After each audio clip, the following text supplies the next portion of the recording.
Hello, everyone. Welcome to British Music History, a place where we celebrate the best of British music from yesteryear to the present day. It's been 30 years since the death of Queen frontman Freddie Mercury of age-related illness in November 1991. So today we're going to be talking about the legacy of rock and roll's most flamboyant showman, and explore the many complexities behind the man, from his upbringing to his love life. In today's video, I'm very excited to be joined by the esteemed music journalist Lesley-Ann Jones. As the author of numerous books on rock icons, which I've devoured, she has penned the definitive biography on Freddie Mercury, and her latest book is a great companion piece to that. She has just published it. It's called Love of My Life, The Life and Loves of Freddie Mercury, which puts Freddie's numerous love interests under the microscope in an effort to determine who exactly was the love of Freddie's life. So hello, Lesley. It's lovely to meet you. Hello, how are you? Thank you for having me. Thank you. Thank you so much for joining me. It's a real honour to be speaking with you. I'd really like to congratulate you on this new book of yours on Freddie. I really breezed through it. It's amazing how invested you are in Freddie. After all, this isn't the first book you've written on him, written about him. So, what is it about Freddie that keeps you coming back?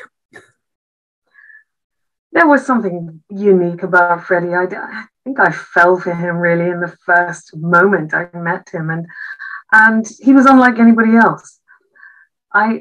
In all the years, I've never met somebody as compelling as him, and the interest never wanes. The reason for this new book is that it occurred to me that with the 30th anniversary coming up, Freddie had become two things which he wasn't during his lifetime. So he'd become an icon for the LGBTQ community, which didn't technically exist when he was alive. And he also never came out during his lifetime. So the fact that he's become an icon, a hero to these young people who weren't even born when Freddie died, speaks volumes about the influence of Freddie on subsequent generations. Also, he has become a bit of a poster boy for diversity. Again, something he wasn't during his lifetime. He turned his back on his African and Asian roots. He left Zanzibar, where he was born at the age of 18 in 1964, and came to England with his family. And from then on, he was British and white. He never went back to Zanzibar. He didn't return to India, where he went to school. And he walked away from that early life. He wanted nothing more to do with it. So it's ironic that he's become this sort of ideal ethnic person to look up to, when that actually wasn't something that he was in his lifetime. Do you think he would have been comfortable with becoming that had he not died, for example? Do you think that he would have grown into that sort of role just by virtue of who he was? Or do you think he'd have wanted to keep that at arm's length? I think Freddie would have had to move with the times. It was quite easy in the 80s, the late 80s. He was getting too sick to really care about much by then. But I think had he lived, had the drugs been available that would have sustained and extended his life, that he would have had to embrace the changes that were beginning to take place at the time of his death. He would have had to acknowledge his homosexuality or whatever, however he would have identified himself as. He didn't apply labels to himself. That wasn't something he was interested in. But I think he would have had to come along with that and to embrace that and to stand up and be counted. And that would have been a good thing for him as well as for everybody else. And I think ethnically, he would have also had to realize that the world was changing and that he couldn't just cease to be African born. He couldn't just cease to be of Indian heritage. He did like to allude to the fact that he was Persian. I mean, the Zoroastrian Parsis, of which he was one, had left what was then Persia, nowadays Iran, centuries earlier, and had settled in India, but hadn't really integrated. They were very much a law unto themselves with their own culture, their own religion, and he was part of that. But his family migrated to Zanzibar to find work, and that is how he came to be born there. But I think he would have had to acknowledge those aspects of his early life. And he he would have had to stand up and be counted as one of them. I remember when Queen performed at Live Aid in 1985, I was there, and he was giving interviews about raising money for the starving millions in Ethiopia and saying to his boyfriend, Jim Hutton, on the side, I'm such a hypocrite. I'm an African. I'm not saying so. What do you think about that? Almost challenging people to criticize him for the fact that he wasn't coming out about his true identity. Yeah, he would have had to in the end. Great. I mean, here on British Music History, I will admit that I really want people to be proud of British music, regardless of race, gender, sexuality. This country has always produced great music, and obviously I'd include Freddie in that. And in fact, Freddie is often an example I hold up to people whenever people complain about immigration, because if there's anyone, in my view, who embodies Britishness, the pomposity, the extravagance, the grandstanding, to me, that's Freddie in a nutshell. So, and it proves to me, at least, that it doesn't matter where you come from, that anyone can be British. Do you agree with that? Or do you think that perhaps that Freddie's silence on his cultural origins and maybe his embrace of this eccentric English aristocrat persona that he seemed to embody, do you think that makes that a little bit problematic? Or what do you think that says generally about how we should perhaps revise our attitudes to immigration, well, at least those of them that criticize it? We're talking about very different times. Yeah. I mean, when Freddie's family came to Britain, to England specifically, it was the 1960s, the swinging 60s. It was all going on, and yet it wasn't. There was still tremendous prejudice against people of color, against ethnic minorities, against immigrants. You would, well, I didn't see them for myself, but people would see signs in windows, no blacks, no Irish, no, there was all kinds of prejudice in those days. It's different now. Freddie had his reasons for keeping those things to himself. He didn't want to embarrass his family.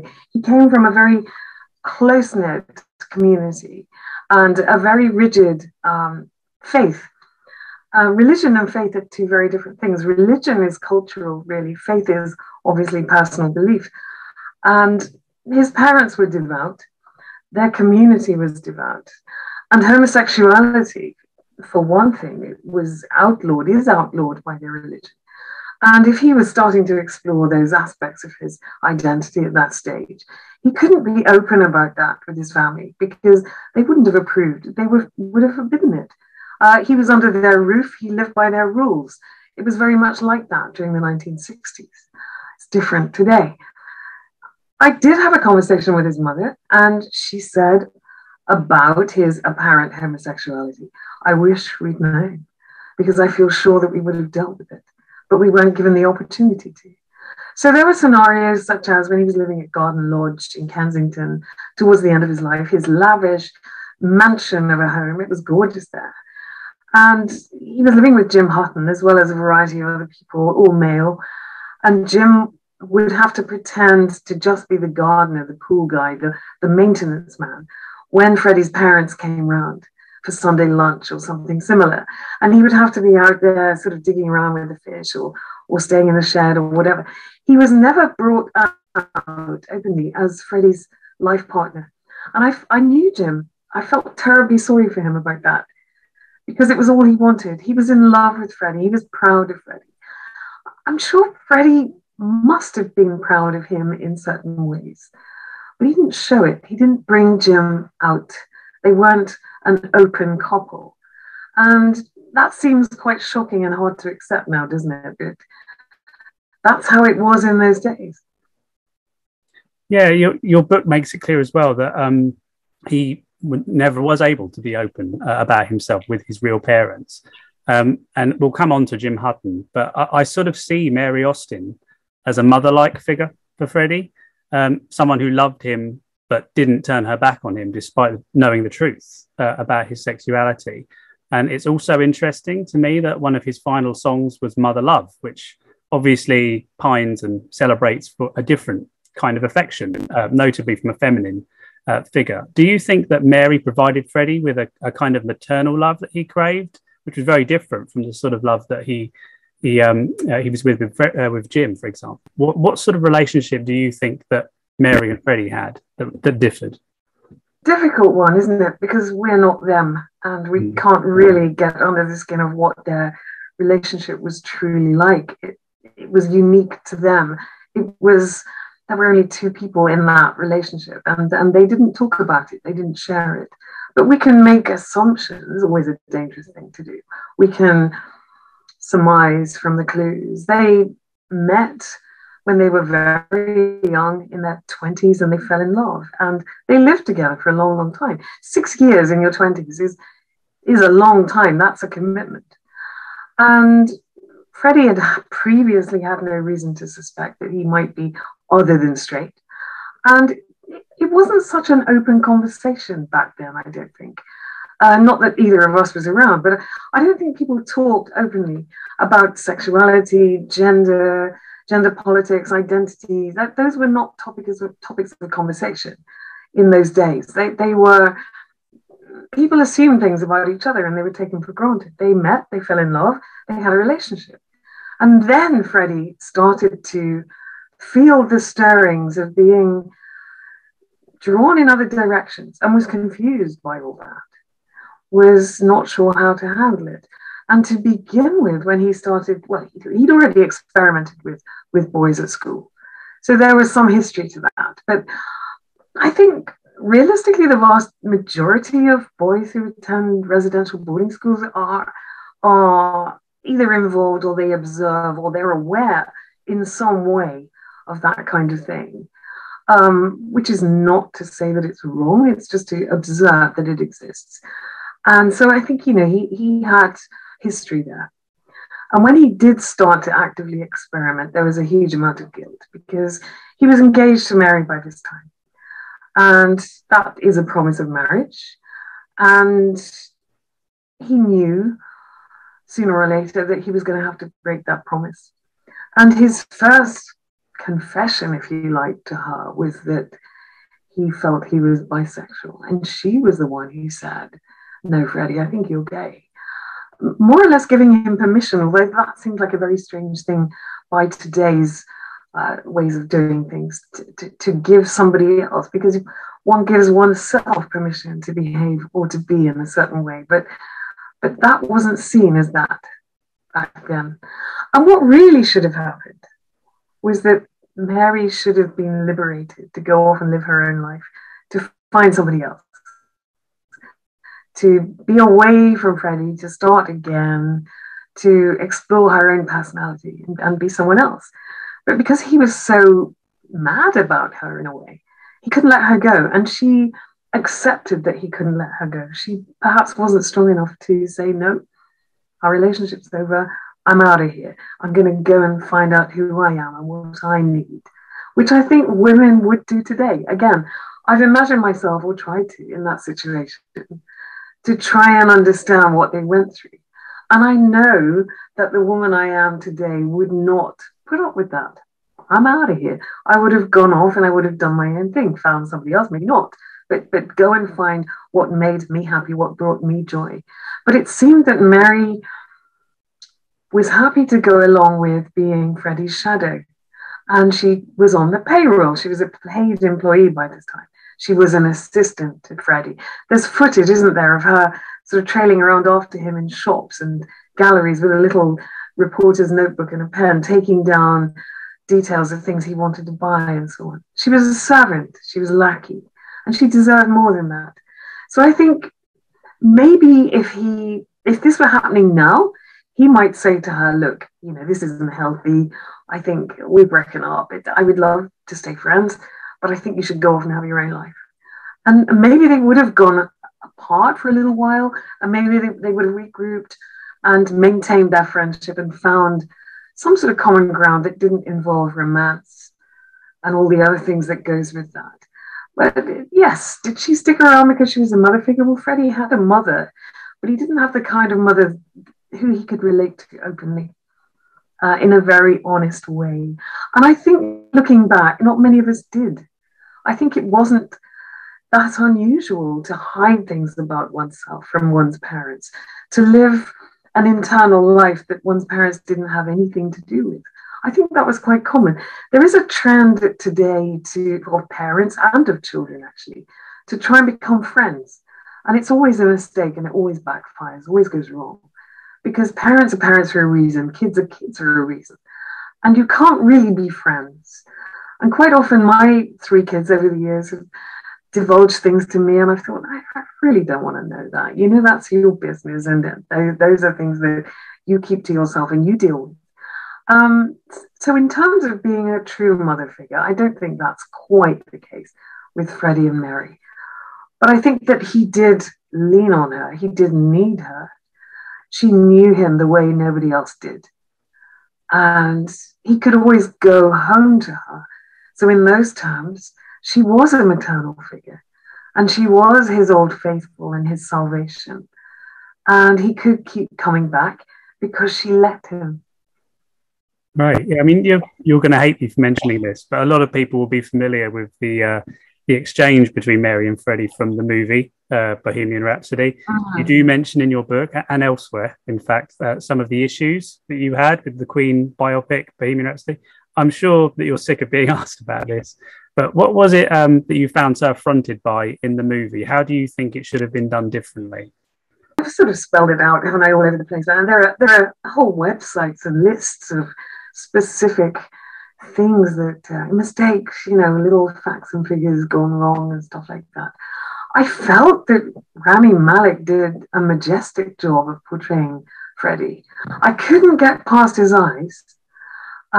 Freddie had the blackest eyes that would draw you in. They were like black holes. You were mesmerized by those. And because they retained Rami's blue eyes, I couldn't be convinced by him as Freddie. I know other people might say, well, that's nothing. That's a small thing. It's rubbish. What's she on about? But it was such a major thing about Freddie's face, his eyes. And I spoke to Peter Freestone about this, Freddie's PA for the last 12 years or so of his life. And he said, yeah, he was a consultant on the set during the production. And because the film went through various incarnations and it evolved and directors were fired, new ones would come in, and there was all kinds of upheaval, and the movie took a long, long time. So Peter had made the point, the eyes are wrong. You know, Freddie had black eyes, and we need to at least get them brown. We need to at least make them seem like Freddie's eyes, because they were such a fundamental, compelling part of him, his features. And they made contact lenses for Rami to wear, but he couldn't get on with them. And then this director kind of left the set, and another director came in, and that detail fell off the side. They could have fixed it with CGI. They could do anything these days, but they didn't. And to me, that was a major mistake. As I say, some people might say rubbish, irrelevant, what's she talking about? But to me, it was important. The other main thing was that they invented characters and scenarios that didn't exist, didn't happen. They didn't need to.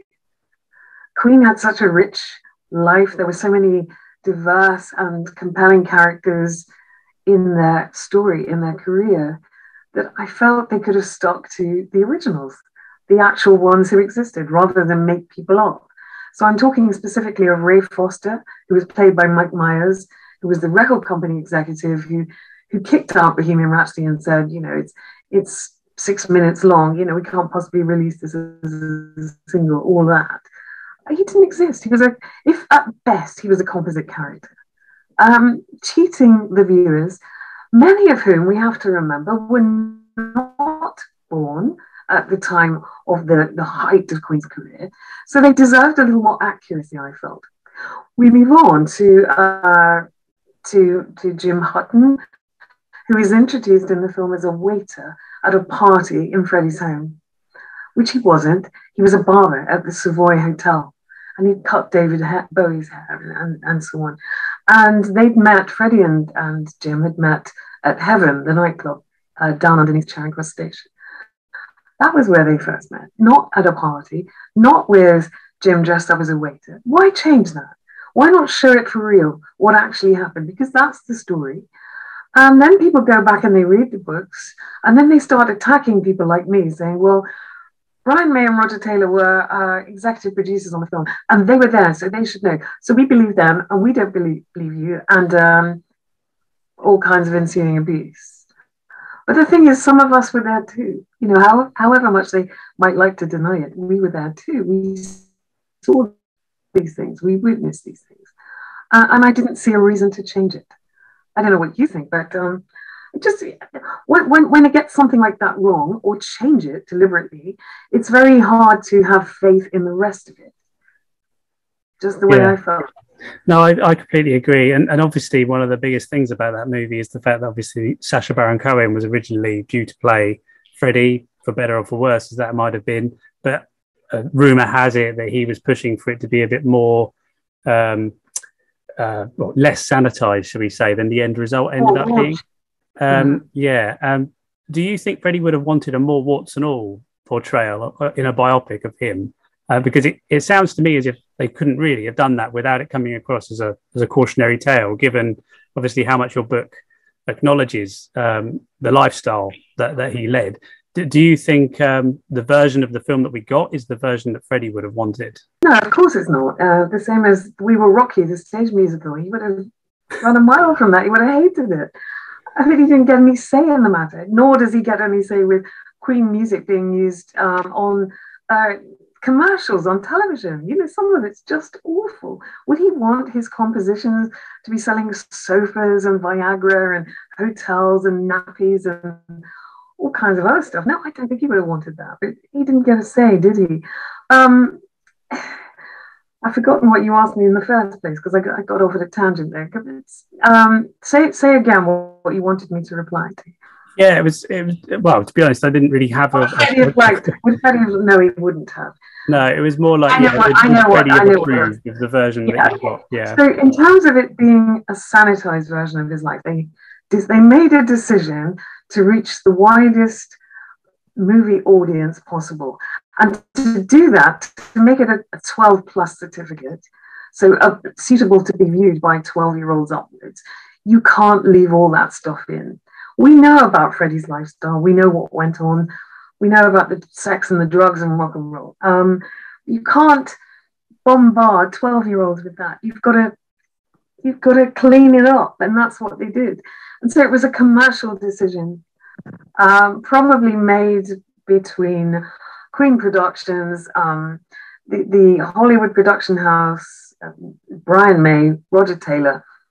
Maybe the director had a hand in it, who knows? But it was a commercial decision, not anything to do with how Freddie might have felt about it, or how horrified he would have been, or this or that, or how upset anybody else would have been by leaving this in or taking that out. It was purely a commercial decision to get as many bums on seats as possible and to get as many millions of viewers in front of that film as they could. And for that reason, you've got to leave stuff out. I'm going to move on to Jim now because I'm conscious of time, and I think I want to maybe ask two more questions before we try and wrap. I think one of the biggest revelations for me from your book was a quote from Jim Hutton about the memory of Freddie's death, in which he previously stated that he was with him when Freddie had died. This was in his memoir, Mercury and Me. For those who are watching this video, there's been 3 different alternative stories about who was actually with Freddie when he passed. One is that Dave Clark of the Dave Clark 5 was alone with him.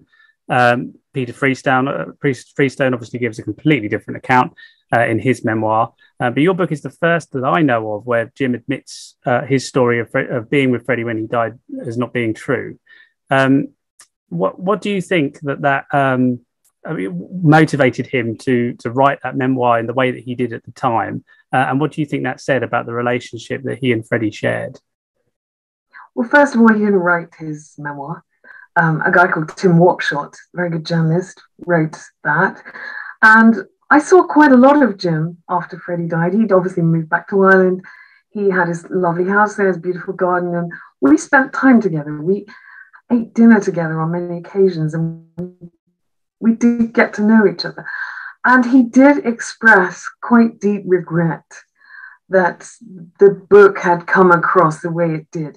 He was happy for the success that it had, but people who are not experienced with publishing or the press or the way these things work are often quite taken aback by the way their words appear on the page. They might very well have said something, and it might very well be recorded in some form or another, even on tape. But when they see it printed, written down, it can very often have the opposite effect from what was desired. And he'd had time to think about it over the years. And he talked about a card, didn't he, that Dave Clark had written to him that said very simply, "You were there." And Jim made much of that early on and said, well, look, here's proof. I was there when Freddie died. I was in the room. But I interpreted that, and I put this to him later on, that what he meant was you were there for Freddie. You were there for him. You nursed him. You looked after him. You cared for him right at the end when very few people were doing so. Yes, there were visitors. There was Brian and Roger. There was Elton John, all kinds of people coming and going. But there weren't very many people, including Mary, who had a very good excuse not to be doing it. She was pregnant at the time. But there weren't many people who were actually physically looking after Freddie. And so Jim wasn't in the room at the exact moment of death. So what? He'd been there all that time, all those years, devotedly loving and caring for Freddie. It's just one of those things. Same thing happened when my dad died. I was there for 3 days sleeping in his hospital room, but at the moment of death, I wasn't there. But it doesn't feel to me that I was there any less. I was there for him at the end, and words were exchanged. And those moments are very precious, those final moments. So Jim had his share of those precious final moments. I really do think it's nitpicking of anyone to tear anybody apart for reporting this or that. It doesn't matter. They were in the house. Peter Freeston was there. Dave Clark was there. Jim Hutton was there. Whoever was in the room at that exact moment, it doesn't matter. They were all there for Freddie during his final hours. Completely agree. But yeah, like I say, that was the biggest revelation for me in the book, because there's always been fan discussion, about whose version is true. But like you say, it makes no difference, because at the end of the day, he had a huge entourage. Yeah, he had this entourage of people towards the end, and that's really what matters, isn't it? But very few who actually were sitting up with him round the clock, day and night, bringing him everything, carrying him to the bathroom, mopping up his mess. All of those things that strip you of dignity at the end of your life. They were there for him, and that makes them all equally important. I think it doesn't matter who was in the room. Definitely, completely agree. My final question to you then, Lesley, is after writing this book, in which obviously you explore a lot more detail than we've been able to go in on this chat, I wanted to talk a little bit about Barbara, but obviously I think we're out of time. But I would like to ask you... Talk about Barbara. I love talking about Barbara because she's somebody who's greatly overlooked. Let's talk about Barbara. Yeah, okay. Well, I'll ask you the question I prepared about her. I mean, so given her omission from the Bohemian Rhapsody film, do you think there's a danger that Barbara is being written out of history? And why is it important that we acknowledge her role in Freddie's life at that particular time? It's really important that we keep Barbara's memory alive. I was horrified that she was left out of the film. A lot of people said she was a very bad influence on Freddie, that she introduced him to cocaine, and that was the beginning of his downfall. Rubbish. Freddie was well into cocaine long before he met Barbara. Queen were on a bit of a tax exile time when they were in Munich recording at Musicland, and the lifestyle there was very edgy. It was much more over the top than it had been in London or anywhere else, even New York. And because the press weren't following them around to the extent that they were maybe here or in America, they were able to live much more freely. Freddie took advantage of everything that was on offer. But he did meet Barbara, who was quite important in her own right. She'd been a movie star. She was Austrian born. She was a German film star, and she was a name. She was a big star in Munich, a bigger star than Freddie, actually, because she was theirs. And they would walk into clubs hand in hand, and all eyes would be on her rather than Freddie. And I think that was an aspect of his relationship with her that he really enjoyed, because he was getting to be quite anonymous. in a place where somebody else was the focal point, was the star. And they did meet in the middle. They had so much in common. They were both war babies. They both run for their lives. They were both displaced. They both had dysfunctional childhoods. They were misunderstood. There was so much about them that gave them so much in common. And I think that's really where they cleaved to each other. And Barbara was quite daring, quite racy. She met Freddie in the middle. She was his match. And he was enchanted by her because he hadn't ever met a woman who could live up to the way he was. She was just as dangerous as him, and he loved that. And he loved her. And they bought an apartment together. Oh, people believed, oh, they never actually lived in it together. Yes, but they bought it. And they furnished it to their own mutual taste. And the plan was that whenever Freddie was in Munich, he would live there with Barbara. And then there was the indignity after his death of the management company trying to take that flat away from her. And she had to fight tooth and nail through the courts to keep her home. I mean, nobody needs the money, right? That was just so upsetting to me. She was an incredibly forceful woman. I spent a lot of time with her. She looked after me. I had a medical emergency while I was in Munich, and she took care of me. She would have, crucially, been there and helped to take care of Freddie. And he would have wanted her to, but she wasn't allowed to be. And the worst thing that happened to her was that they banned her from the funeral. She was ready on the day, dressed in her outfit, waiting for her cab to take her to the airport to fly her to London. And she received a call saying, do not come. She would never tell me who it was who phoned her, but do not come. What a terrible thing to do to somebody who was so close to him. But it was convenient to them to make her to blame for everything that became of Freddie during the Munich years. So, of course, it's her fault that he discovered cocaine, even though he's already taking it, and even though, you know, he's not an addict exactly, but he loved it. Oh, Barbara was dealing cocaine. No, she wasn't. She had dealers who she went to, but she knew a lot of people. This was her town. She spoke the language. So she could get anything that Freddie and all the others actually wanted. So she was useful to them. But then she became an embarrassment because she was a living, breathing, tangible bit of proof that Freddie had gone off the rails in Munich. He was involved in a sort of love triangle. So he had Jim Hutton in London, he had Winnie Kirschberger in Munich, but he also had Barbara. So this was a bit much in the 80s for ordinary sort of 9-to-5 people to understand. There must have been a reason for that. Somebody must have been to blame. Oh no, it was just sex and drugs and rock and roll. You know, that's how those people lived. I could name you other members of the band who had relationships going on behind their wives' backs. This is rock stars, I'm afraid. But Barbara shouldn't be eradicated. She was very important to Freddie. And if only for that reason, we should keep her memory alive. Completely agree, yeah. And like I say, it highlights as well just the nature of Freddie as a man, the impact that he had on so many people, you know, and also his fluid sexuality as well. I think some people will be surprised, given his status now as a gay icon, just how many women he had relationships with, you know. And it's interesting that the movie honed in on Mary as the main focus, but then forgot about other women that played a role in Freddie's life as well. Finally, then, my question really for you. They decided to make a film. Sorry to butt in, but they decided to make a film, a tragedy about a gay man who'd fallen in love with a woman. How terrible. It wasn't like that. It was much more subtle. There were many more layers to him. Absolutely. And people may say, oh, well, Lesley-Ann Jones is only a journalist. She didn't know Freddie very well. No, I could never claim to have been an intimate friend of his.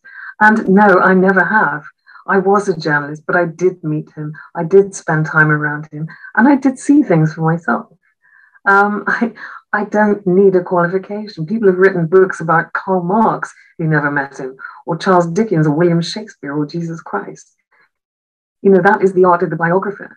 The deceased leaves behind fragments, and we piece their lives together from what they left, and by talking to people who did know them intimately. And I've always been very fortunate to be able to talk to people who knew Freddie so well. Yeah, your book does a fantastic job of that. So, you know, thank you for writing it. And my last question really is, who do you think was the love of Freddie's life? Well, we get to that in the book. And I don't want you to give anything away if you don't want to. Spoil it by giving it away, because then what would be the point of having written the book? I would love people to read it, and to disagree with me, agree with me, come up with. Let's just say you make a very strong case, and I encourage everyone to go out and buy the book and have a read of it to determine that for themselves. Really, kind of. Thank you. I love hearing from people. I don't like getting abused. It's pointless. It's a waste of time. Delete. But if anybody wants to have a reasonable conversation with me about their views on what I've written, I love to hear from people. But please don't abuse me, because that just goes in the bin. Yeah, absolutely. And water off a duck's back. I think this is the internet age, isn't it? You have to get used to a little bit of stick, Indeed. So, yeah. Right. I'll wrap up then. So I encourage everyone watching this to go out and buy a copy of, and I've got it here. It's a little bit battered up because I've been reading it. Oh, look, it does actually. There we go. Oh, look, I got one too. So we'll do it at both ends. There we go. Both the same. There we go. So this is Love of My Life, The Life and Loves of Freddie Mercury by Lesley-Ann Jones. Even if you're not particularly interested in Freddie's love life and you're more of a Queen fan of their music and so on, understanding that aspect of his life is particularly fascinating, especially when if you can see yourself a fan of Innuendo and even Bohemian Rhapsody, which obviously you argue in your book is a coming out song, albeit a very veiled one. It's a very interesting read. It goes into a lot of depth really about what made Freddie tick, and I think it certainly adds to the number of books that those of us who are fans of Queen's music should read in order to learn a little bit more about the time and, of course, how that inspired the music. So thank you for joining me today, Lesley. I really appreciate your time, and it's been very interesting talking to you. Thank you. No problem. Thank you very much. Okay. Thanks a lot. Bye-bye. Bye.